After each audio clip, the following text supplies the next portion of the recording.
तर तेल बी शेवटी मशीनमधूनच काढलेले आहे ना. आणि ते किती महाग पडतं ते तेल बॉटल वगैरे आणायला गेल्यावर, कारण डबल पैसे जातात. त्याच्यापेक्षा तिळं न्या ना दुकानातून, पावशेर तिळं न्या, रोज खा.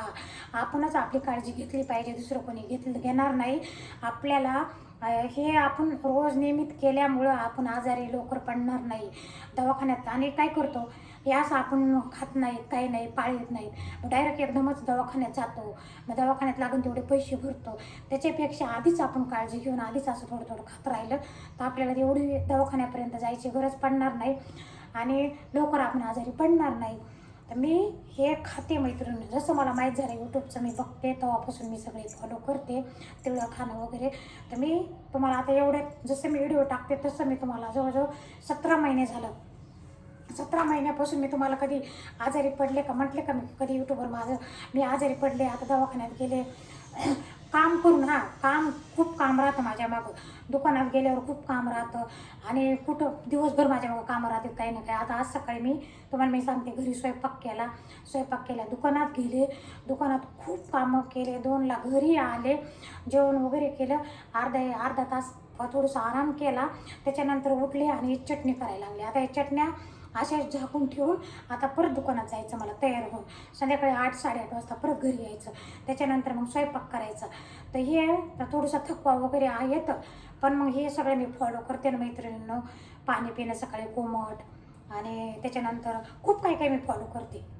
त्याच्यामुळं मी सध्या तर आजारी पडत नाही. आणि तुम्ही माझ्यामध्ये बघितलं पण असेल पहिल्या. राम राम.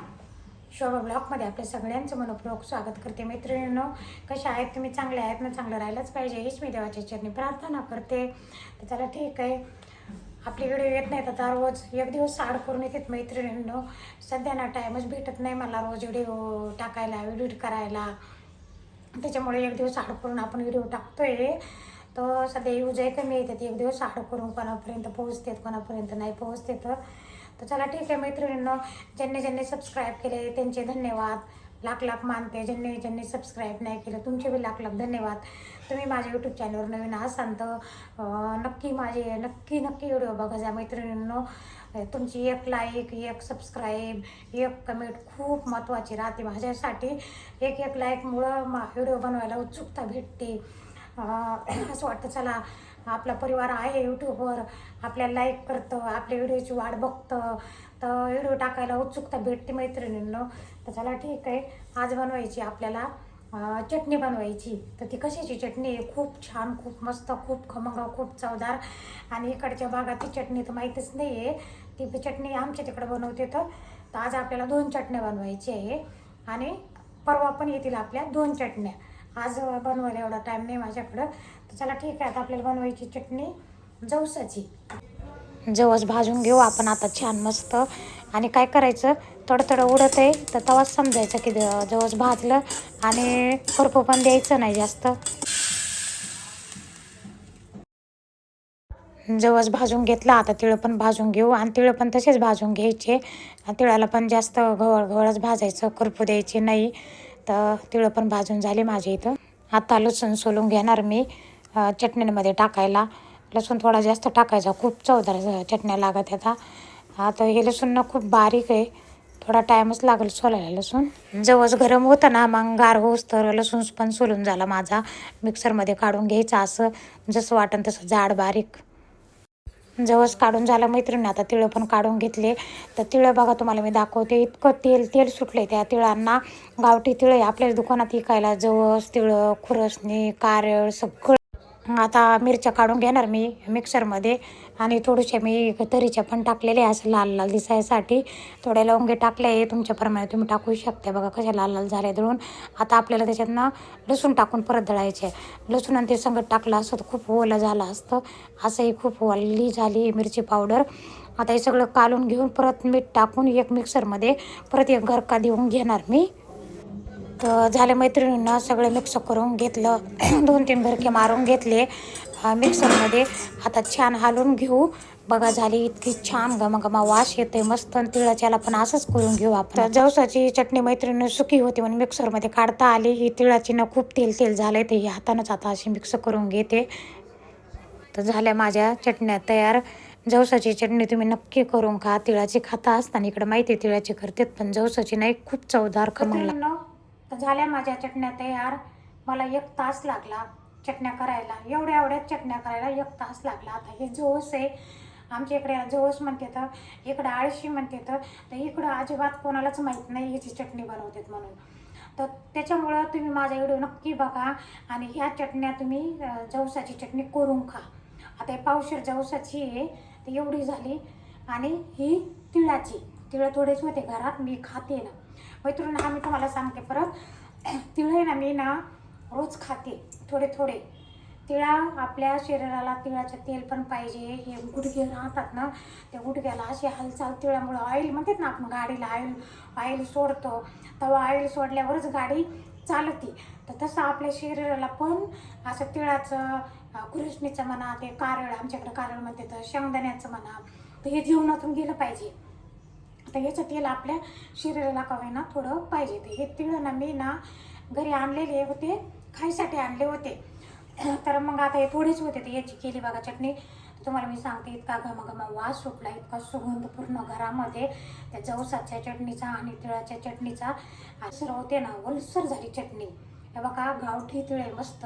हे तिळ बी आपल्या दुकानात छान गावठी विकायला आहे.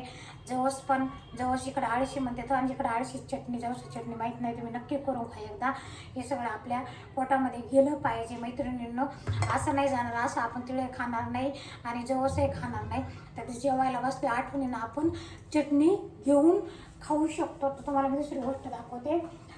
एक काळे तिळे माझ्याकडे पडलेले म्हणजे मी आणून ठेवलेले आहे काळे तिळ, खायचे तिळ. आता मला पण माहिती नव्हतं खायचे तिळ असतात म्हणून, पण दुकानामुळं मला सगळे एक ना एक वस्तू माहिती झालेली आहे. तर त्याच्यामुळे हे खायचे तिळ पूजाचे वेगळे राहतात. तिळ काळे तिळ ना पूजेचे वेगळे राहतात आणि खायचे तिळ वेगळे राहतात. तर मी ना जसा बी टाईम भेटणं आठवण आली का मी वरीच ठेवलेले, असं झाकून टाकून नाही, म्हणजे कसं पटकन दिसले का तर खाता येतील.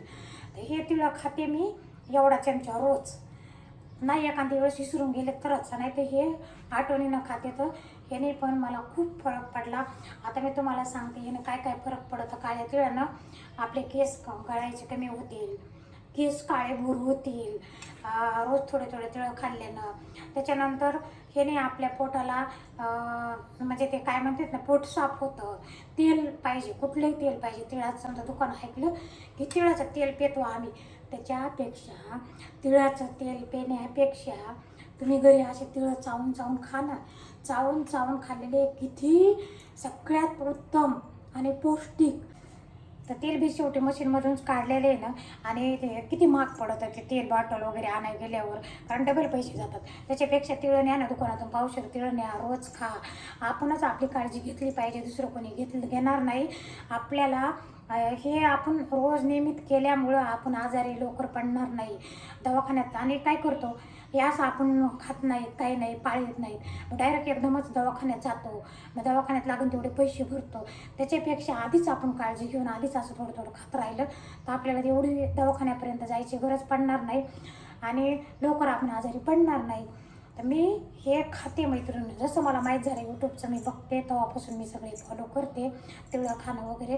तर मी तुम्हाला आता एवढ्यात जसं मी व्हिडिओ टाकते तसं मी तुम्हाला जवळजवळ 17 महिने झालं, 17 महिन्यापासून मी तुम्हाला कधी आजारी पडले का म्हटले का, मी कधी यूट्यूबवर माझं मी आजारी पडले, आता दवाखान्यात गेले काम करून.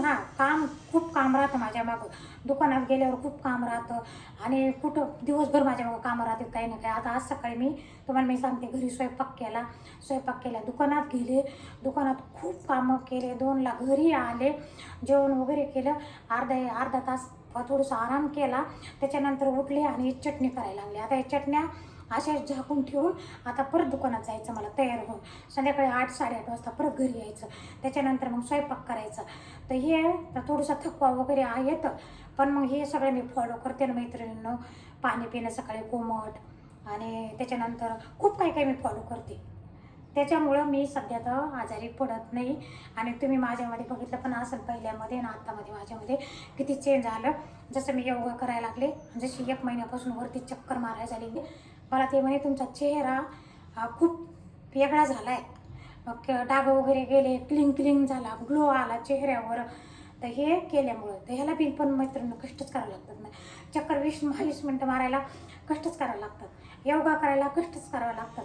बिना कष्टाचं काही नाही, बिना कष्टाचं काही भेटणार नाही. आणि आपण हालचाल केल्याशी काही भेटणार नाही. नुसतं बसून राहिलं तर काही होणार नाही.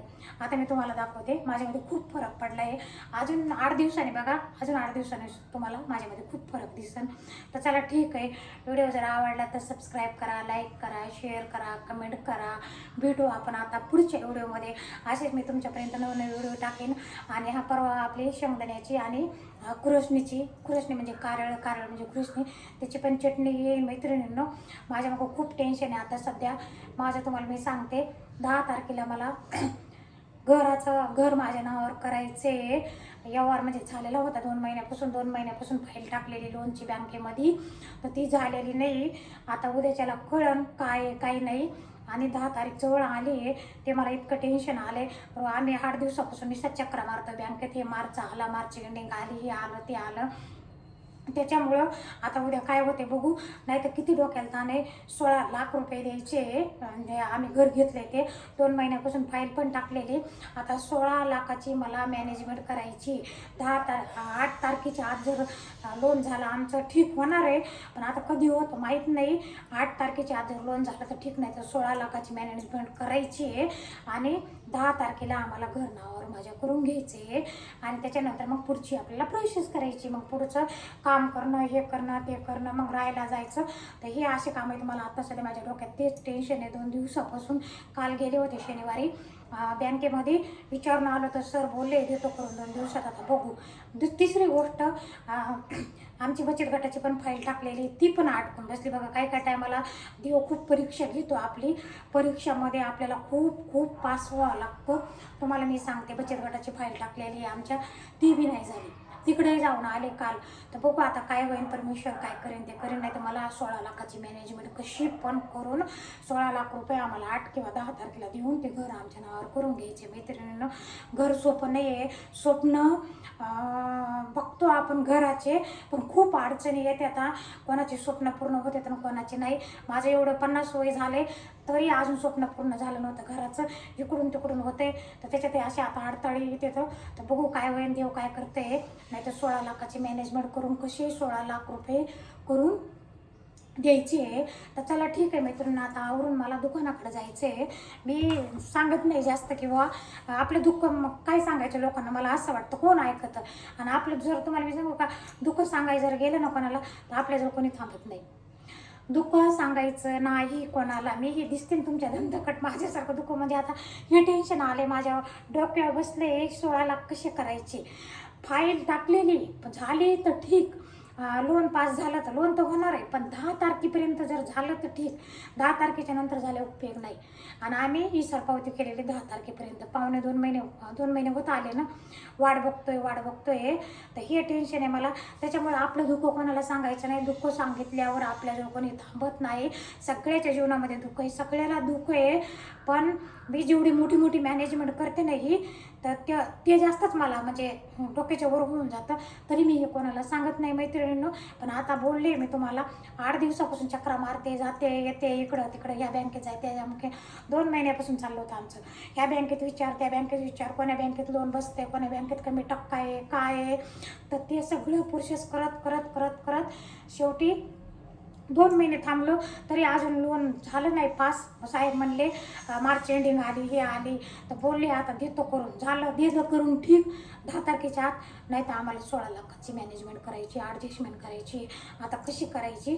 तर त्याच्यामुळं मला रात्री झोप नाही आली. मैत्रिणी, मी तुम्हाला काय सांगू, एवढं टेन्शन राहतं, सगळ्याला राहतं. पण मग माझं कसं आहे, मी जास्त कोणाला, आता दुसरे कसे यूट्यूबवर सांगता सगळं म्हणजे दुःख सुख, तसं मी सांगत नाही. माझं खूप प्रत्येकाला दुःख आहे, प्रत्येकाला सुख आहे. दुःख आलं का सुख येतं, सुख आलं का दुःख येतं, सगळ्यांनाच आहे. असं जगामध्ये कोणीच सुखी नाही आहे. पण एवढंच की असं वाटतं आपलं दुःख जर लोकांना सांगत बसलं तर कोणी काही करत नाही. त्याच्यामुळे आपलं, आणि सगळे कोणाला आपलं दुःख कोणाला सांगायचं नाही. कोणी वाटून घेत नाही, काय नाही, आपल्यालाच वाटून घ्यावं लागतं. उलट दुःख जर सांगत बसलं ना आपण, आपल्या जवळच्या लोकांना लांब पडत येतं. तर त्याच्यामुळं घरचा असो, दारचा असो, नातेवाईक असो, कोणी असो, कोणाला दुःख सांगायचं नाही. चला ठीक आहे, आता मला आवरून भरपूर वेळ झाला, भरपूर वेळ घेतला तुमचा. मला आता आवरायचं आहे. आणि दुकानात जायचे मैत्रिणींनो. आता येईल मी संध्याकाळी 8-8:30ला. तर तुमच्यापर्यंत मी असेच व्हिडिओ नवीन टाकत जाईन मैत्रिणींनो. 17 महिन्यापासून मेहनत करते, अजून त्याचं काही